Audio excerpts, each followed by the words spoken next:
Salam alaikum, jamana. Good evening, or good night, or good morning, wherever that you are. The entire South Sudanese around the world. I hope you are all doing fine. I have been quiet for some time now, not because I don't want to talk, not because I don't have anything to say, but I have seen majority of you online here.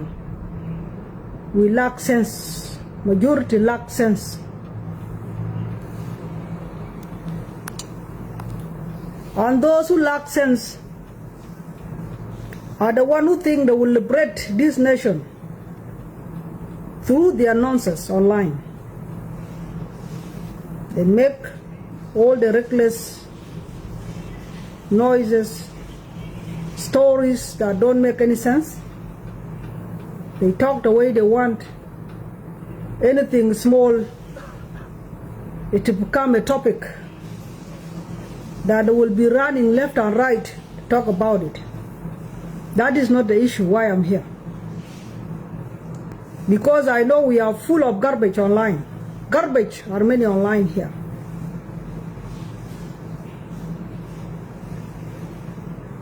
But why, the reason why I'm here is for those that are making a mockery on our President Salva Kiir Mayardit. To those that are giving me angry face, don't forget, when I'm done, I will block you free. I will block you later. You give me your angry face, and when I'm done, I will block you. The reason why I'm here, I have seen someone like John Okeng plus other groups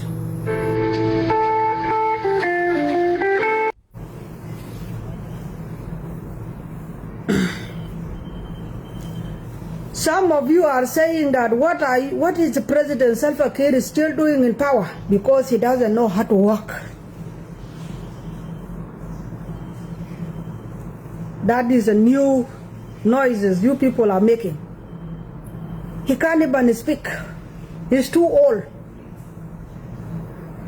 Those are the areas that I need to answer you.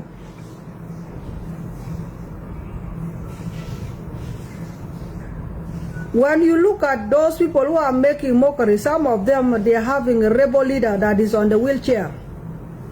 A rebel leader that is on the wheelchair demanding for President Salva Kiir to step down simply because he doesn't know how to walk. And he is on the wheelchair, someone like Dembo Larwe. And I'm questioning, you are on the wheelchair and you are questioning someone that is able to walk on his bare foot, can walk.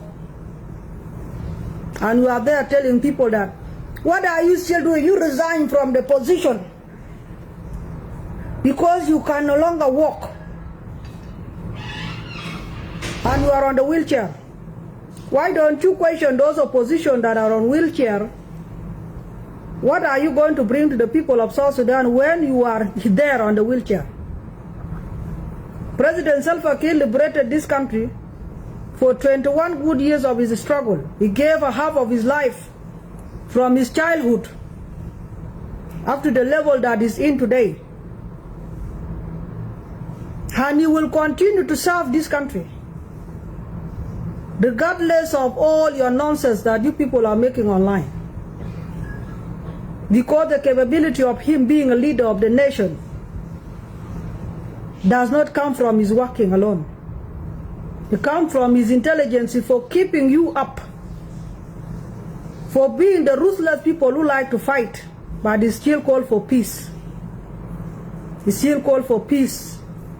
Still call for reconciliation, forgiveness.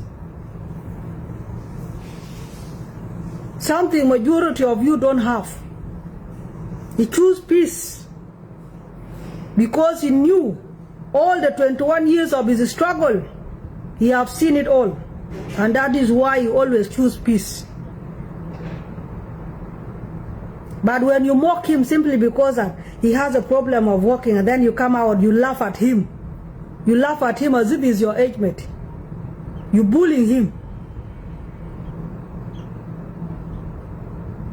Didn't you see the president of Nigeria when he fall down? The president of Nigeria fall down. Who forced him to resign? Who said that he's not capable to lead? The president of Nigeria. We have seen him falling down in France. Did you see his people bullying him? Whom did you see him open the big mouth online that, hey, you now you resign because you fall down? President Salva Kiir did fall down. He's walking on his feet. President of Nigeria fall down. Who forced him to resign? Only democracy will remove him from his position. We have seen the president of America sleeping and fall down too. Leave alone walking. The Sleeping Joe, the nickname of Sleeping Joe didn't come from political name and didn't come from a family name. It came from his own disability or something, the challenges that it faced as a leader. But he rule America. Joe rule America. He's old. I hope Joe is not 18 years old. He's old. President Trump, the current president of America, is more than 75 years old. He's old.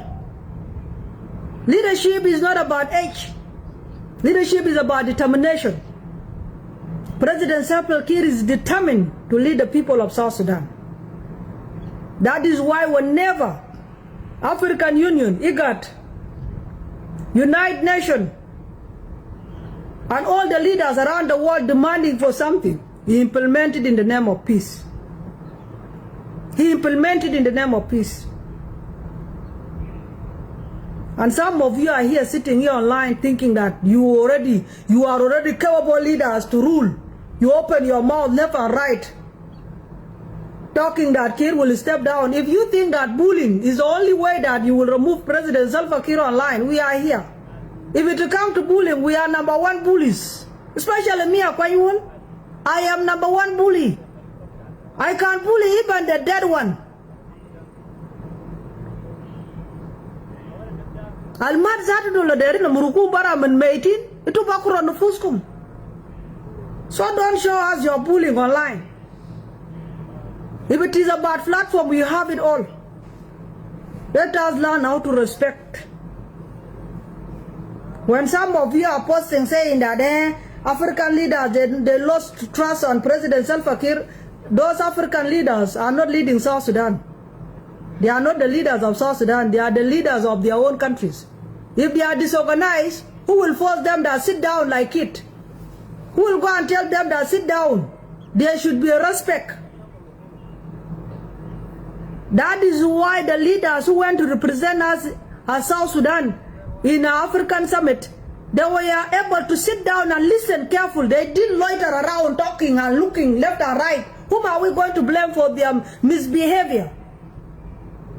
The blame will not come back to the President Salva Kiir or to the country called South Sudan. It will come back to the countries they are representing. The countries they are representing, they are the one to be respectful and be humble and disciplined to listen to other leaders. No one is going to force them that you people be attentive to other leaders to give their speech. That is a blame on African Union.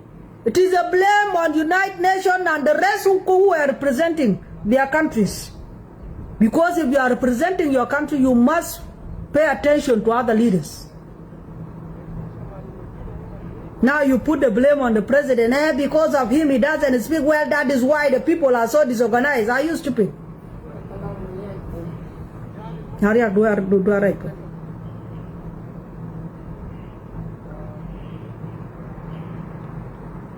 is not a blame. It is a challenge African is facing. That's a challenge of African leaders. When a white man speaks, they listen. When their fellow Africans speak, it becomes like a drum on their ears. That is not a blame on any leader. It is a blame on Africans.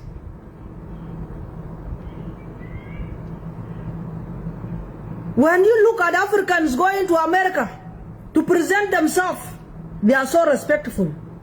They pay attention. But come to Africa, when Africans speak to their fellow African, no one wants to pay attention to them.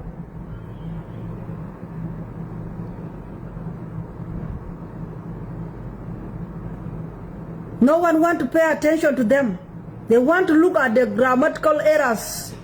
English is wrong. Your English is not correct. And then you want African to unite. They are calling for the unity of African when other Africans are being looked down at. Other African leaders are not being respected.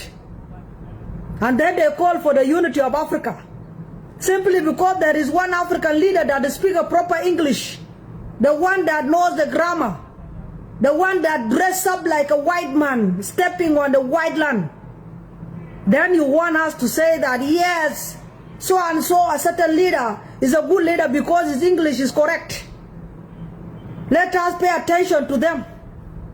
The disorganization is an insult to Africa, not to the president Salva Kiir or to the country called South Sudan. It is an insult to entire Africa. Because the one we have seen in the whole, these were not youth, they are not kids. These were the mature men and women who should be sitting properly and pay attention. We should be listening keenly to one another while they take the roles in order to serve Africa. That should not be a challenge to us, should not be something that us we mock our own leaders.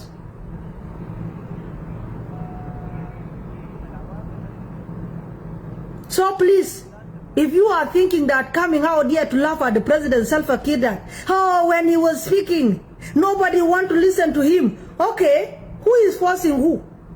You invite African leaders to come.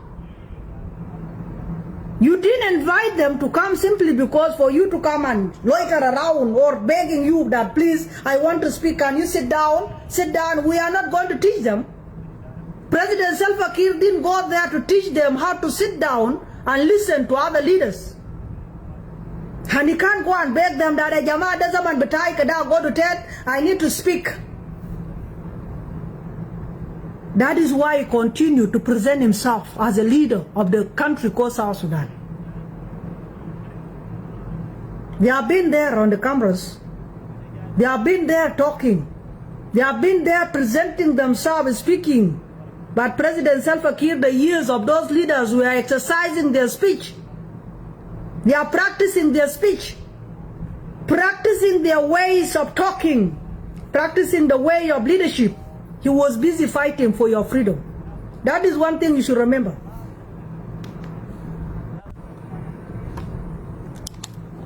Those African leaders, we are bragging about them today that they are good leaders. They speak very well, good English. They dress well. They present themselves well. The years that they spend on the school to speak good English, dress up well, these are the years President Salva Kiir has spent in the bush fighting for the freedom of South Sudan. And by the time he come to sit down, to organize himself and present himself as a leader, we have found those people who ran as refugees in America, to get PhDs, coming back to create wars in South Sudan. Whom are we going to blame?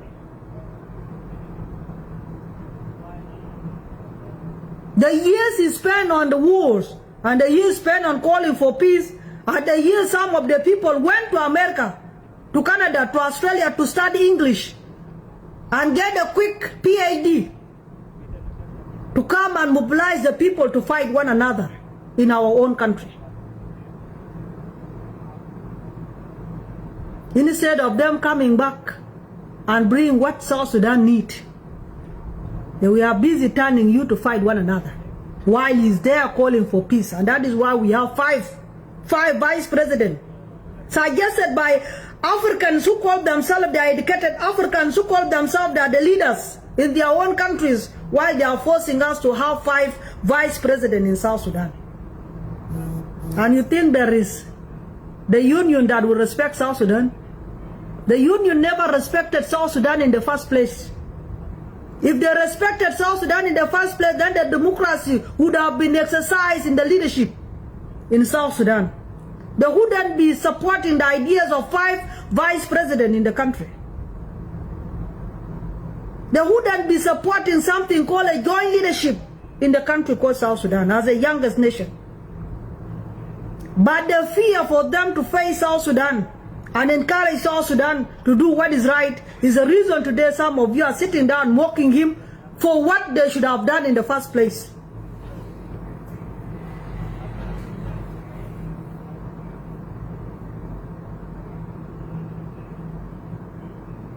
President Salva Kiir would not go there and beg them that pay attention for what I'm saying.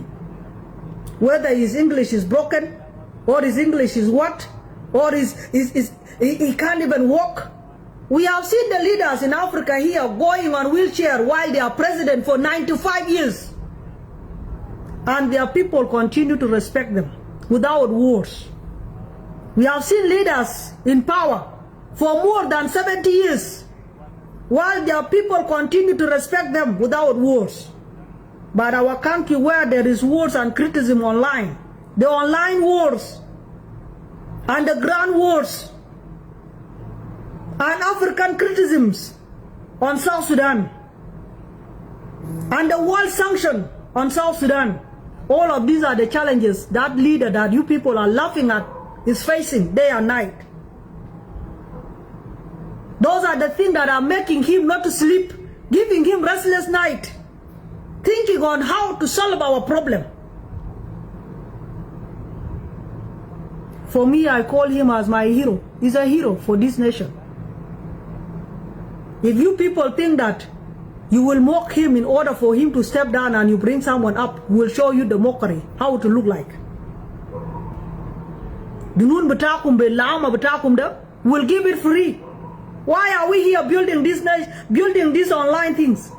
We build this platform to respond back to anything that you will bring in the future. We are not going to stop there. We will start today, tomorrow, and the years to come. Respect goes both ways. So matter you to go to learn any online to go, he's not. Thank you, Robert Mugabe, Muhammad, for position. President Yauda Museveni, he became the president of Uganda in front of the people. Do you want another rubber and everybody clap for him? Does he speak well? No. He doesn't speak well. Because he's grown. It is only in Jenob Sudan. Zol batla bare the yaki the leader. The mali the yaki. Ya kalu kaliyam bara yaki lan ma door quest ma buwan quest. Ubari kano buwan quest. Jablek hak wal hadala batak kat Junubi.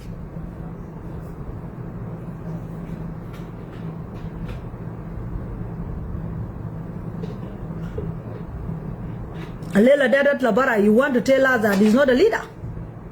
He's our leader. He's our president. You don't want him, we want him. You don't like him, for us we like him. And stop telling us that you are the one forcing him, he will die on the position. How many leaders have died on their positions? If he die on his position, will that be what to you? Respect goes both ways. President Salva Kiir is calling you to come for election. If you think you are capable, come and defeat him in election. That is why he said we must go for election 2026. So you, with your capability, come and challenge him in South Sudan. Stop challenging him online.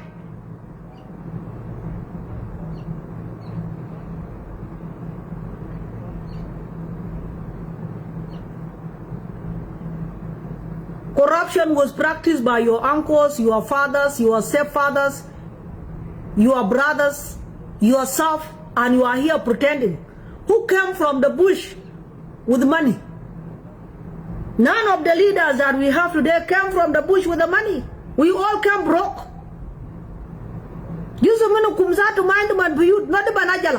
Some of you didn't even have a bicycle. Bicycle, math is all in do. It is this leadership that you corrupted That what give you what you have today. Then you come, hey, the leadership is corrupt because we have nothing. South Sudan was got from nothing. And it is the same money that you used to build yourself. You are sleeping in a flat house and you are there calling President Salva Kiir is corrupt. Where did you get it? You have 10 wives. You provide to them everything and you call President Salva Kiir as corrupt. He is not corrupt. He has allowed you to establish yourself. Because you came, we got this country with nothing in our hand. Nobody supported us. Nobody supported South Sudan. And nobody want to support South Sudan. Because they want to drain South Sudan with their resources they have. Since South Sudan was a virgin land, a land with plenty of resources, that is why neighboring countries want to drain South Sudan. That is why they bring in their own people to come and work in South Sudan. Why they encourage the foolish majority of South Sudanese that South Sudan is not safe. And you believe it that South Sudan is not safe for you. It is better for you to live in Uganda while the Ugandan are working in South Sudan.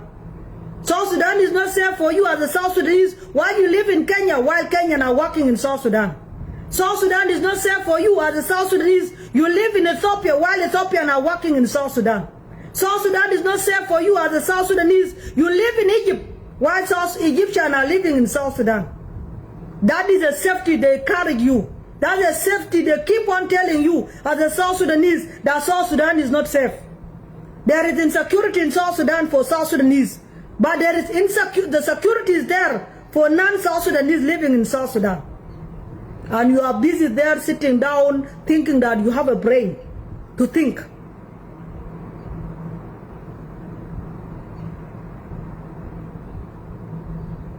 That is a problem that you have. You will find Ugandan, Kenyan, Ethiopian, Eritrean, Egyptian, Sudanese saying South Sudan is a land of opportunities, while our South Sudanese youth are seated under the trees waiting for opportunities to come on their plates, waiting for someone to create for them opportunities. And you people think that President Salva Kiir is not having challenges. The challenges of the people that were raised by United Nations food stamp, the welfare people who refuse to create jobs, who refuse to question themselves. They want plenty of goods in their hand. People who think that South Sudan is heaven, whereby you find free food, free drinks, free sleep, free pussy, free everything. That is not the president that have a problem. We the people of South Sudan have a problem. If the Ugandan get rich in South Sudan, Kenyan get rich in South Sudan, Ethiopian get rich in South Sudan, all the neighboring countries, they come here with nothing and they live with something. While you, the South Sudanese, you are busy on the tea tree creating stories. You becoming a politician with a cup of tea in your hand. I am a politician. I am a big politician. I can lead this country. Ya jamaa salubatkum. Asalubatkum. Some of you are now 35.